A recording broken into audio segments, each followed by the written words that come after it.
Welcome to Anecdotes for Success with Matt and Paul. Storytelling is an art form, emphasizing the value and learning that is created through personal experience. Our purpose is to share these stories and experiences with the listener. Everyone has a powerful testimony. Let's use them to level up to our best life with truth, meaning, trade-offs, and perspective.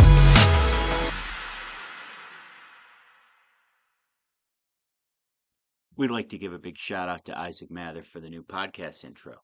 You can search Isaac Mather on most socials to find more about his work or check him out on isaacmathermusic.com. All right, it's just Matt and I this weekend. So we've got a great topic, or this week. I always say weekend because it comes out on a Sunday. But right. Even though we never do it on a weekend, right? No, we've been pretty good. We've always creating it early in the week because stuff comes up. Yeah. And we don't pay the video editor enough and the sound guy enough and the fact check guy enough yet to have them do it last minute. So correct. They're usually golfing then. Yeah. Hey, real quick, this brown shirt, I feel like I need to explain it. Since I was gonna bring it up. I mean, I need to get this out here. It's kind of like I have to admit to my fault here. As we've mentioned many times on this podcast, that we're both Steelers fans. It's come up one way or another, but my wife's a Browns fan, and as a committed, you're shaking your head. It's a committed husband. Sometimes you make sacrifices, for the people you care about and love, and actually, Cassie and I've gone to a bunch of Browns games and really had a lot of fun. Her father's a season ticket holder, and we've had a lot of fun. So I'm wearing the shirt. There's photos out there of me in Browns gear, so I mean, might as well just say it. But I'm a Steelers fan. I cannot stress that enough. All right.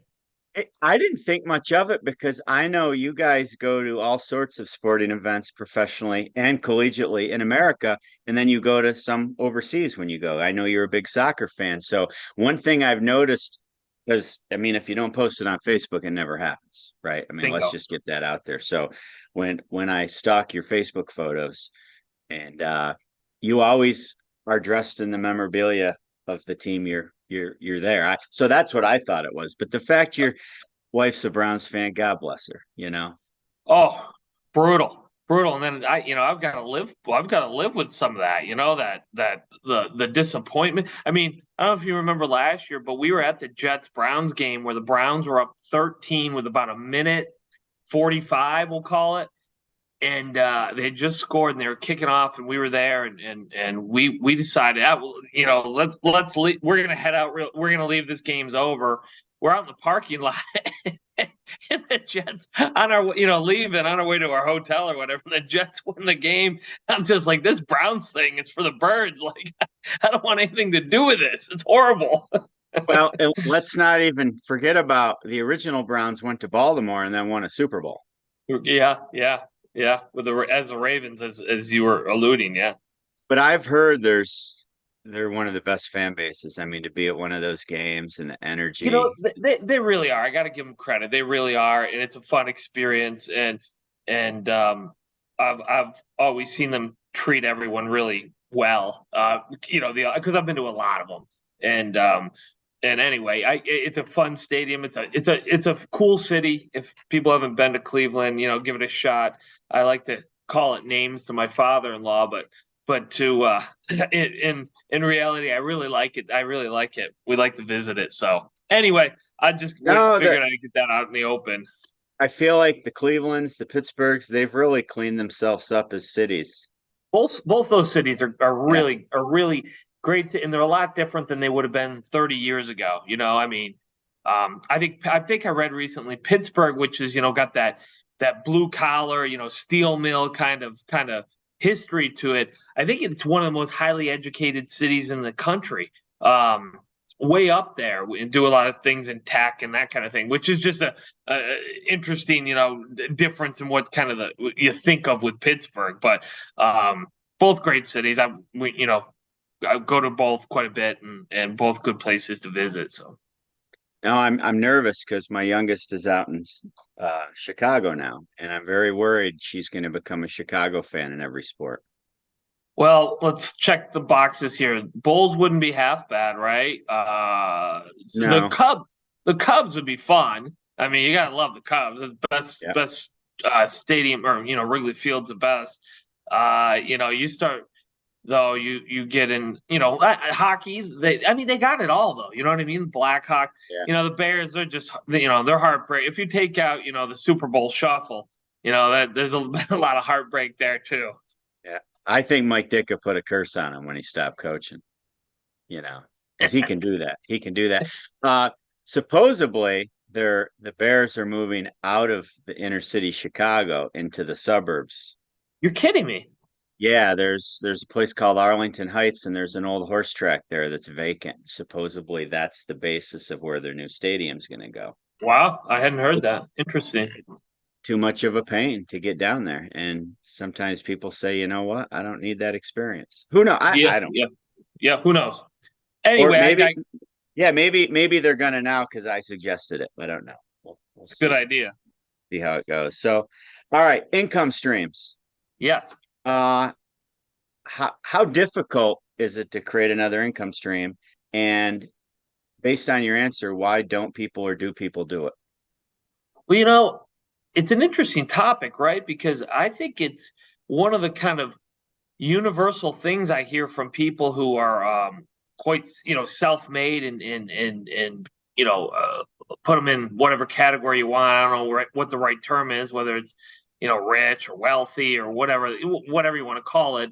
But multiple income streams is almost an imperative to attaining that. And I read that back at the start for me or whatever, and I really thought in those terms, Paul, when I was trying to grow financially. It was like, all right, number one, my job's not going to do it. There's very few jobs, if any, I would argue, that can put you in a wealthy category, and more importantly, Paul, into a freedom category, right? Because you can talk about, you can make all the money in the world, right? You can be, we'll say, a star athlete, and the minute you step off the court or the field or whatever, forget endorsements, because that is another income stream. But or you can be an attorney, you can be a high-priced, well sought-after attorney who can demand almost any amount of money, or a surgeon. But when you're not working, you're not getting paid, right? You're not making money. You're not producing, so you're not getting paid for it. So, multiple income streams is vital to that. And the nice thing about multiple income streams is many times what you see from them is they're scalable, because you can't be in two places at once. So you're finding these other income streams that you can make more money off of, and you don't have to devote all your time to. And oftentimes, not always, oftentimes those are scalable.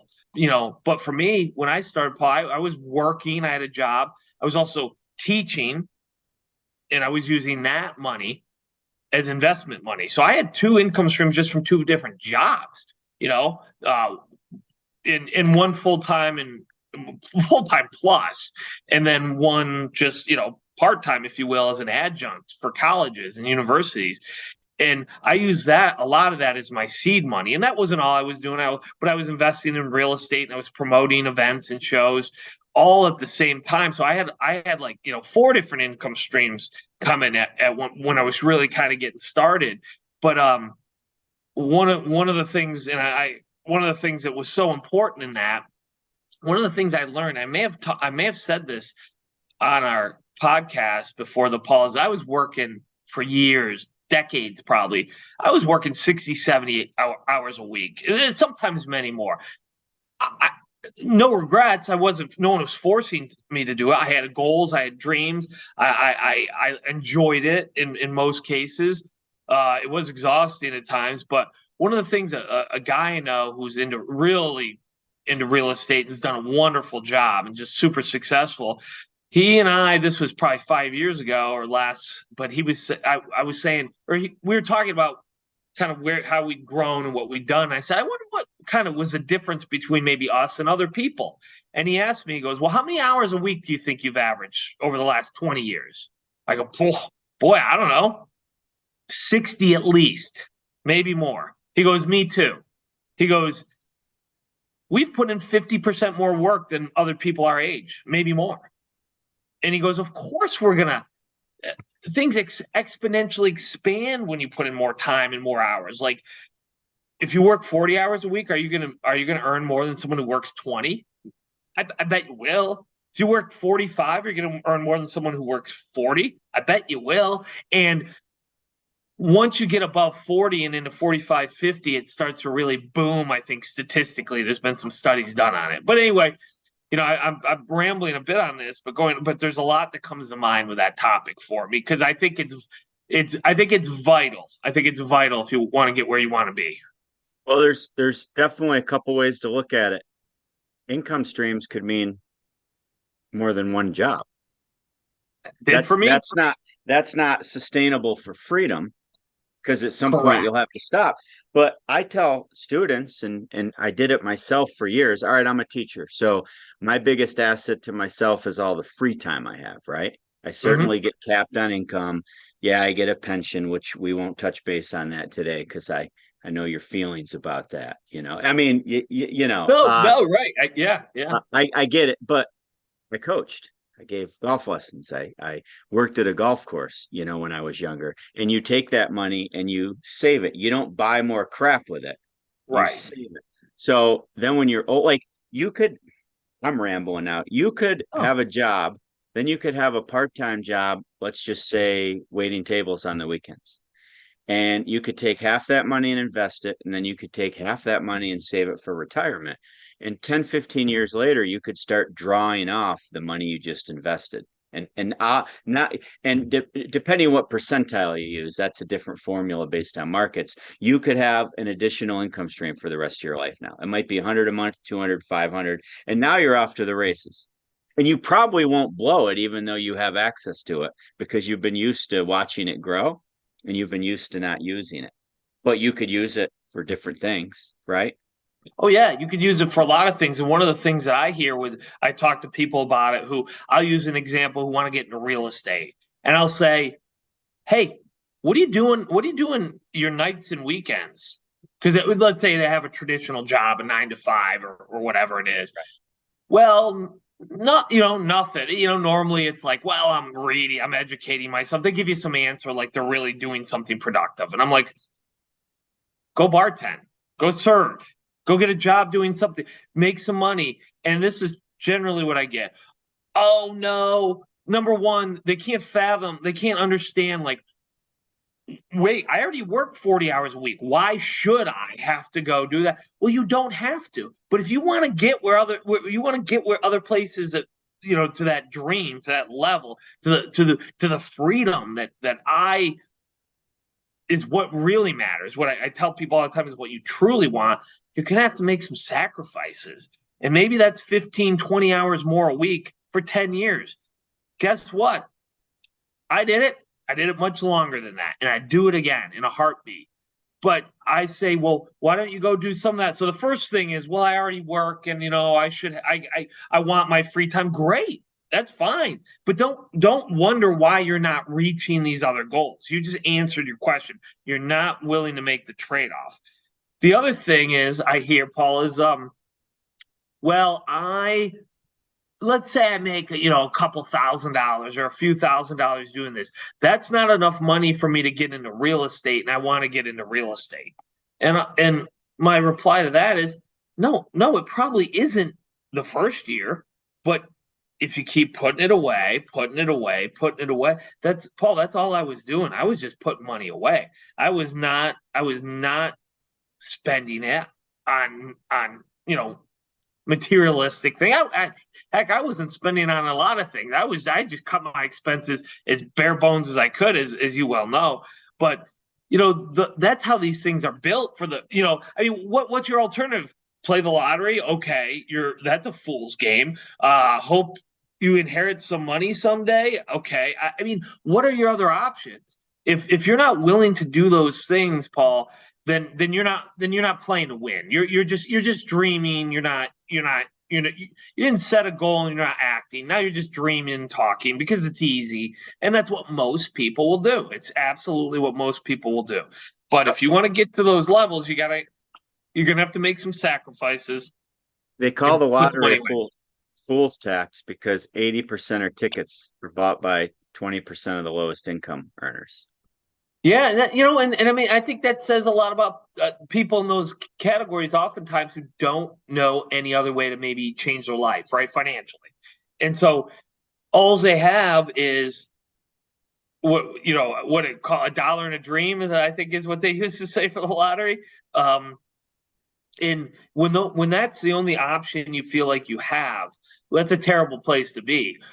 Fortunately, there are other options, and most people have other options, and most people who have time can use that time to create more income, another income stream. Now, let's say then we get beyond that, Paul. Now we start talking about we've got to invest in, and if you really want to make a difference, Paul, if you really like investing your extra $500 or $5,000, let's call it, a year that you mowed lawns or you bartended or whatever you did into the stock market, it's not going to do it for you. It's just never going to change your life. You could do it for 20 years, and then in 20 years you'd have what would $5,000 a year for 20 years be in 20 years? Are you looking that up? I can look that up while you're talking. I have another angle to take in a minute too. Okay. No, so what I'm getting at is, let's say you just set your earnings aside in the stock market. Number one, the caveat is you can't touch it for 20 years, right? You got to let it grow. Otherwise it's not going to be worth anything. So you haven't changed your life. Are you saying $5,000 every year for 20 years? Yeah. Try that. See what that comes up to. It's going to be more. Well, I don't know if it's more than you think. Oh, I'm sure it's going to be a lot, but I'm going to make a point around it why it doesn't matter how much it is. It's going to be $3.6 million if you did $5,000 a month. No, $5,000 a year is what I got. Or $5,000 a year. Yeah. Whoops, sorry. So you're talking $3,750 a month? No, $42.50 a month ish. Or I'm sorry. Yeah, I want $5,000 a year, which is roughly $425 a month, I think. Right, $5,000 a year for 20 years is $100,000 you would end up contributing, and you'd have 350,000 roughly.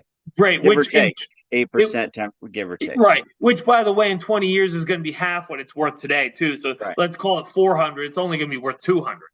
Today in spending power.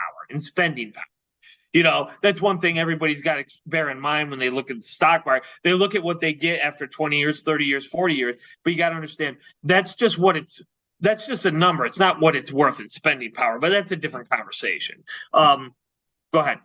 No, so let's take it this way. Most Americans aren't going to, 90-something% aren't going to invest $5,000 a year. Okay. Right.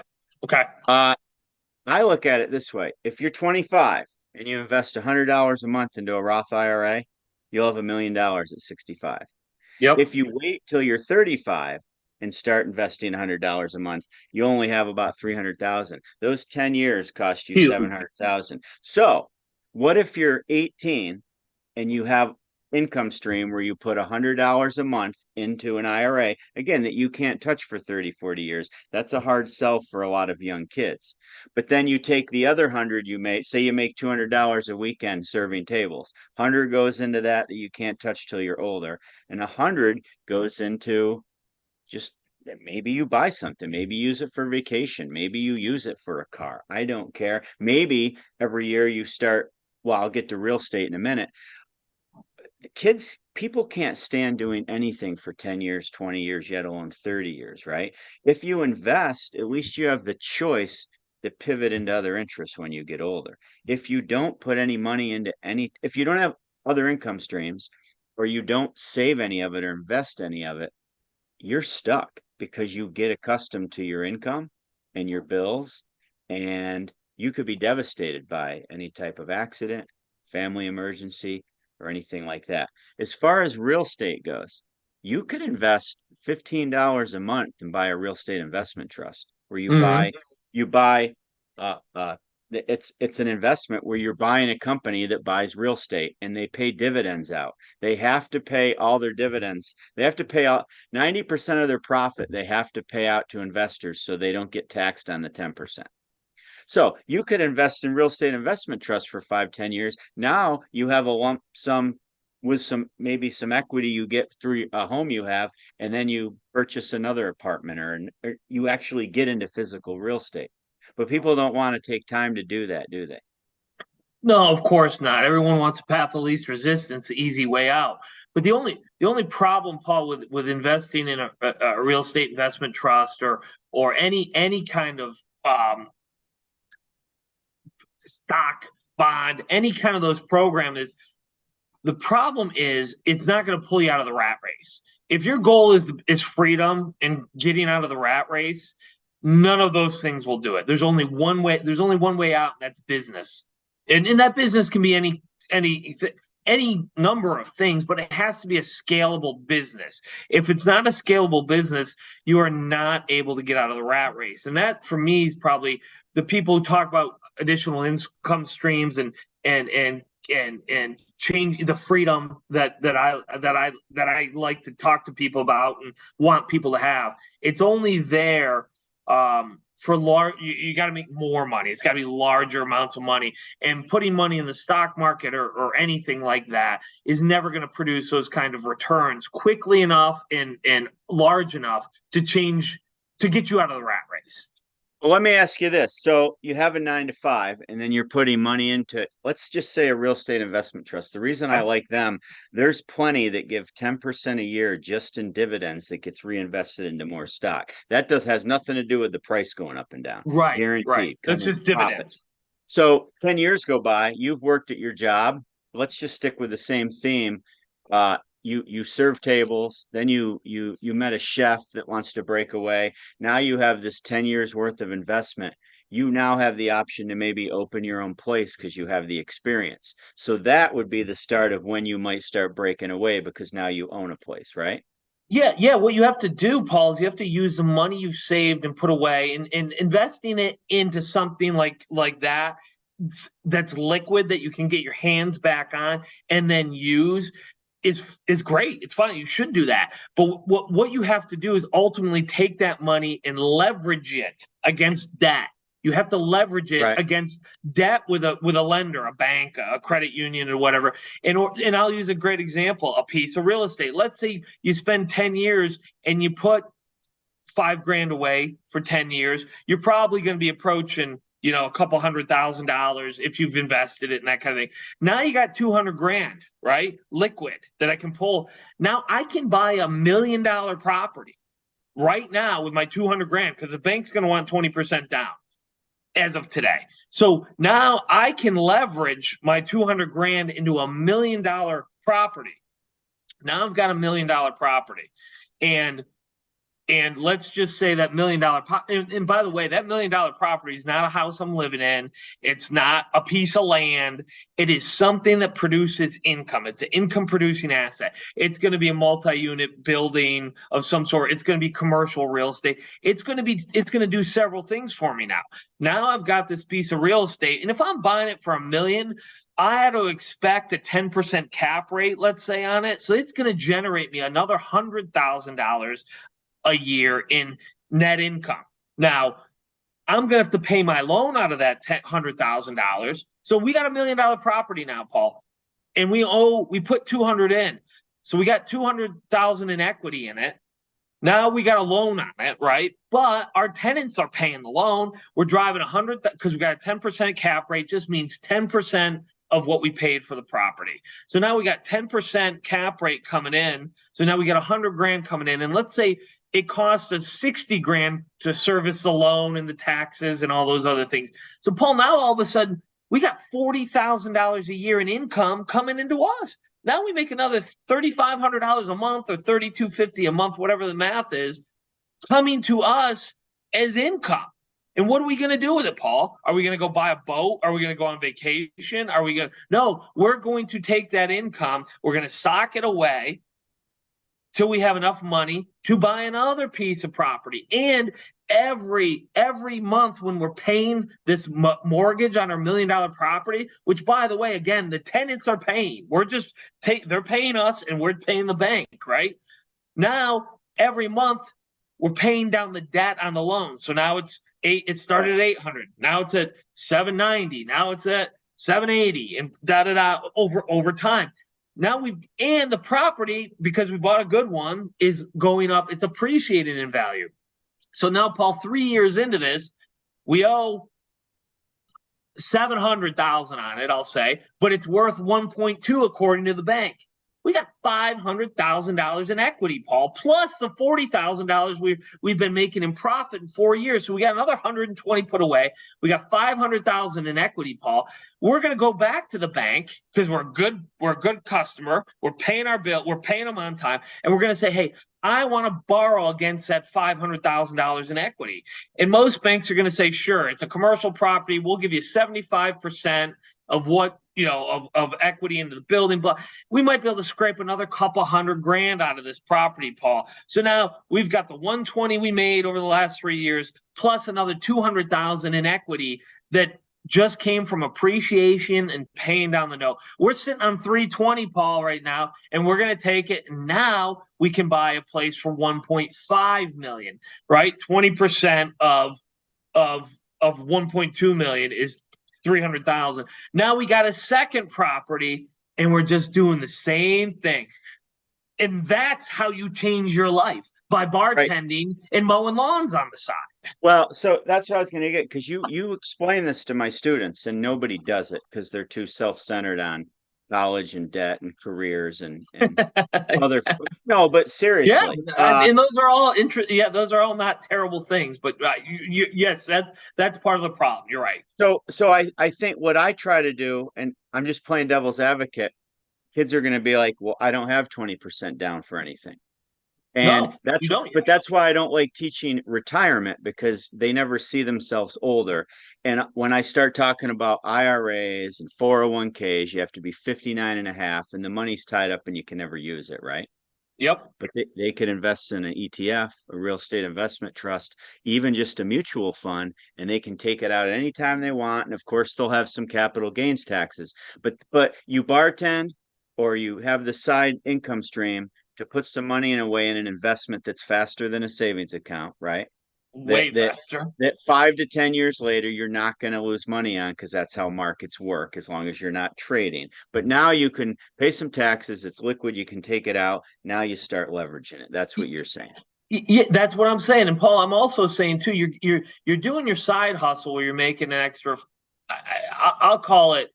I mean, look, if you're making $200 a weekend times 52, you're making 10 grand a year. If you're just making 200, that's one night bartending. If you're at a decent, a pretty good place, or they're doing a number of things. You can cut lawns once a week and make on Saturday and make $200 a week, or shovel or plow or whatever. I mean, I'm saying it's not impossible. So now I got my 10 grand. Paul, you also take your quote unquote real job and you don't spend it all. You slash your expenses. You can find another 10 grand there. So now I got 20 grand. In 1 year, I got 20 grand. I can buy $100,000 property that I can make money off of. I can cash flow it. Or you can take that 20 grand, put it in a real estate investment trust, and do it a second year. And now you got 40 grand plus what you made on the real estate investment trust or the mutual fund or whatever you decide to do. But I'm not, it's not like you're making $2 grand a year on this. Go out and don't work just Saturday. Work Friday night and Saturday. Use Sunday as your one day off to unwind and see your friends or your family and whatever. You know what? Nobody wants to hear that, though, because it means they have to make a sacrifice. Tough crap. You got to make sacrifices if you want this stuff. I'm going to play devil's advocate. So I put some money in a fund. 10 years go by. I have 20% down to buy whatever said property I want to buy. Okay. 10% cap. So I'm going to make some money. I'll probably be able to cover all the taxes and expenses and have a profit, and then eventually use that. That's what you were saying. At a 10% cap, you better. Yeah. So what if I don't know how to fix anything that goes wrong with the place? What if tenants don't rent it out from me? You're well, as far as the fig that you're looking at, you're running, this is a business. So when you're looking at the numbers, you're going, okay, I pay my monthly payments are this, taxes, mortgage, well, if you hopefully the utilities are covered by the tenants. If not, you're backing that into the rent. Right.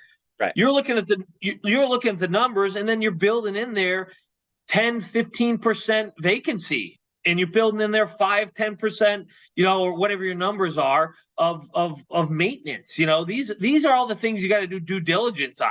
You've got to understand, if you're making $100,000 in rent, you're paying the bank something, you're paying the property tax person something, and you also are going to have money going out for maintenance, and you're going to have money not coming in sometimes because you lose a tenant or whatever the case may be. You have to update the carpet, et cetera, et cetera.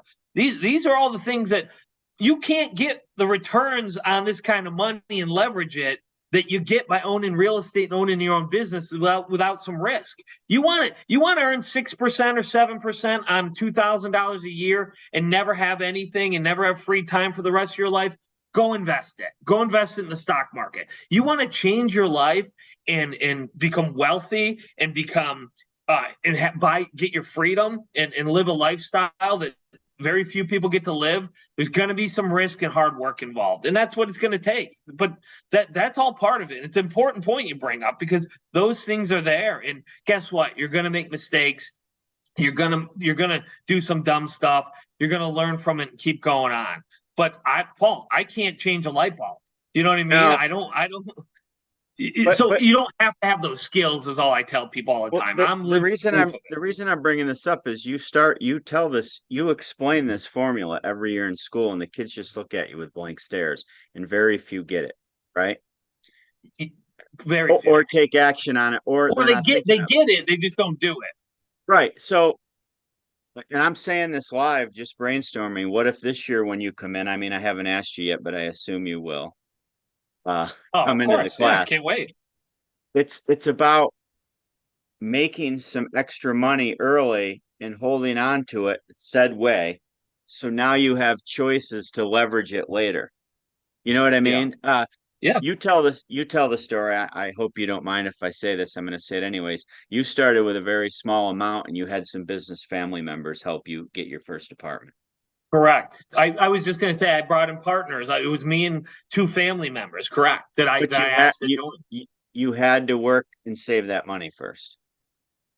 I So sure did. so let me ask you this. Kids are so focused on their careers and selfish behaviors and college and future and all that. What if we could convince a kid after high school to not go to college for 1 year, take that gap year, okay?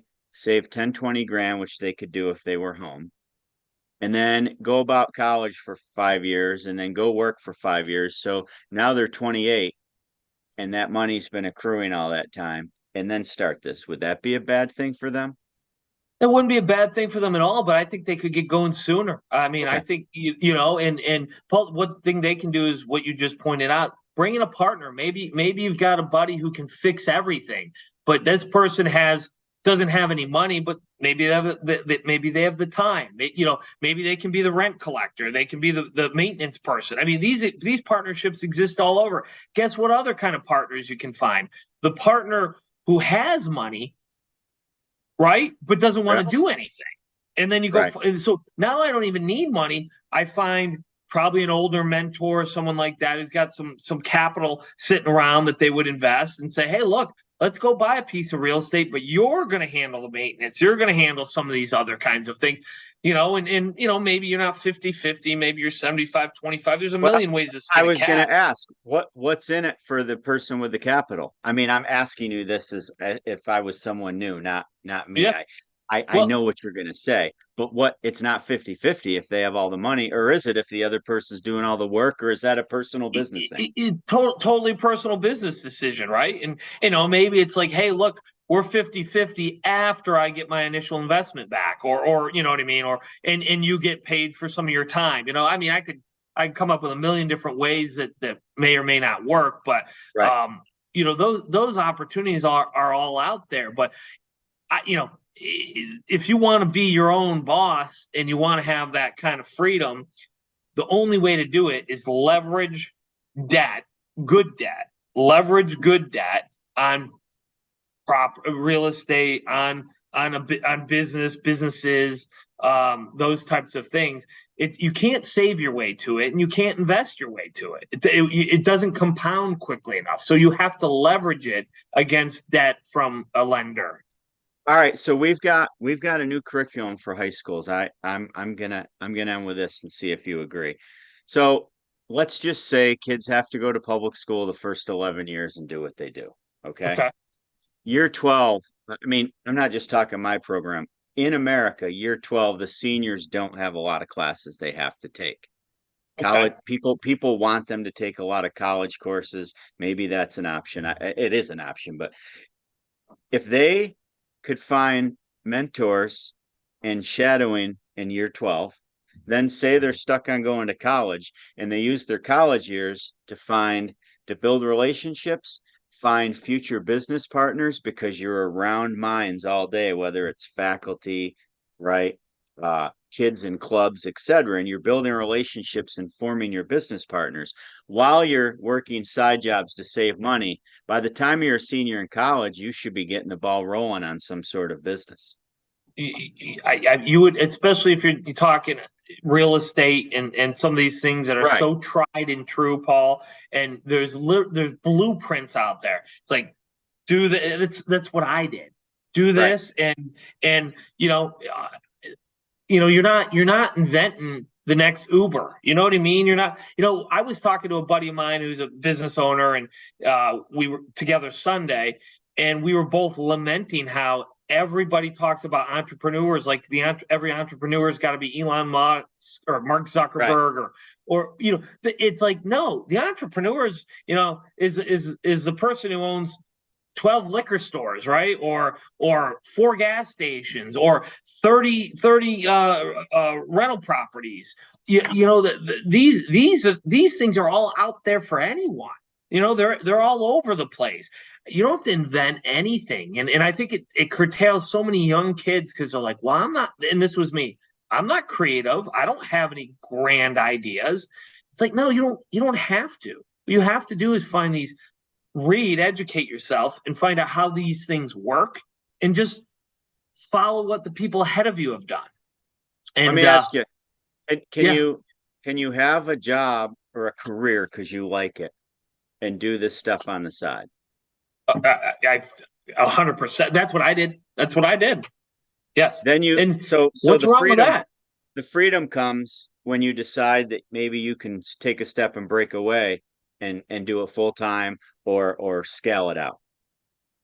Because you start seeing, hey, look, I can scale this, and this is it's gonna produce me, let's say, even what I'm making now. But I can scale it, and that's going to provide me an opportunity to have freedom. That no matter how much I like my job, well, if I don't have to work and I make more money than I made at my job, well, why wouldn't I do that? And if I like what I did, well, then I can go volunteer or can do it part-time or whatever. But if you can scale something and make a lot more money doing it, and get out of the rat race, well, go teach on, go substitute teach, or go be an adjunct if we're talking about teachers, or whatever the case may be. Or get it going and get back into it. I find it hard to believe. I certainly didn't, as much as I loved what I did. Once I found the freedom out there, I'm like, oh, I'm gone. I have no boss. I don't have to answer to people like I used to. Like, I would now, I couldn't imagine going back to that.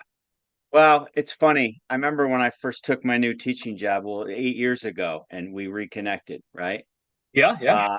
Being around minds like you the last 8 years instead of the average teacher has really changed my perspective. And we talk about that. But it's funny. It's funny in 2 years. Well, technically now, but I like my job. 2 years, when I'm 53, I tell a lot of people I might retire because I'll have my full benefits. And they're like, but you can't collect it till you're 55. What will you do? Well, I've got things I'm doing, but it would give me the full throttle to start scaling that stuff out instead of be stuck in the system 2 more years, right? Yeah, and Paul, for me, just as a guy who's been, talking to you obviously for a lot for the last, few years in particular, just your the way you see the world and the ways, just, and I won't get into a lot of details, but some of the other things we talked about today, Right. for example, this morning, and like 5 years ago, that probably, at least from what I could, you wouldn't have seen it. You just wouldn't have even seen it. And now I feel like you see things in such a different light, and I, frankly, I love it. I'm impressed by it. It's just like I love seeing that. Well, thanks. I mean, listen, I've always enjoyed education. COVID was big for me because I was like, what if they take my career away? Because at time we didn't know, right? Right. Now Yep. you've got Yep. AI coming out. Just you get it. Sometimes I'm 51 and I'm super excited, but I'm at a Yeah. crossroads because I almost don't know what to commit to and what to leave behind, and that's my biggest I get problem. it. But you know that but people look at me I like had to do it. I'm supposed to be slowing down, and I think in 20 years I might be redefined or known for something besides my career as an educator, which is crazy when most people want to just fade away into the sunset, and I don't get what the point is. Paul, statistically, you're going to live what, another 30, 32 years? I mean, I think anyone who If live a my wife male lets in me, yeah. America right. But I mean, what do you want that 30, 32, 35, hopefully 40 years, hopefully 100 years. What do you want that to be? Right. And Right. to me, that answer is simple. It's simple. And that's Well, that's exciting. let me end with this because we Yeah. started talking about income streams and freedom, and you scaled it and took it to a level that, let's face it, I don't think 99 point whatever percent of people will never do. And I mean, that's a whole nother episode, right? But I think what people have to have serious conversations with themselves with, do you really want to do the same thing for 30 years, right? And wait till you're older to do things that you could be doing sooner if you make the right financial decisions when you're younger. Does that make sense? Whether Perfect. it's to your level or another level, and you just said when people retire, they could live 30 more years. Like, what's your next career going to be then? Like, what's your meaning? Right. That's the biggest thing. What are you doing during that time? I Yeah. mean, waiting for your stories to come on it, whatever, I mean, like, my gosh, Hey, you gotta have something to Netflix live for. subscription's going to And increase every year. You got to at least work to pay your Netflix subscription, right? that should be the scariest thing for people, is just like, what am I going to do during that period of my life? And how am I going to have meaning in it? And that's a huge, huge deal. Huge So deal. many retirees go back and even do things like Walmart greeter or convenience store worker. Some of them because they have to, but some of them because they're bored out of their mind. So why not do Yeah. something? Why not pivot with the capabilities? Hopefully you've planned financially to do something that has a little more meaning. That's all I'm saying. So, And I think you nailed it. That's exactly hey, how I think too. we'll continue this another time. Hopefully we created about Sounds good. half a dozen millionaires tonight. Hopefully we created 10 years from I, now. if there were half a dozen people who listened, then they could do it. I have no doubt. We're way over that now, so we're good. All right, Matt. See ya. All right, see ya. Bye.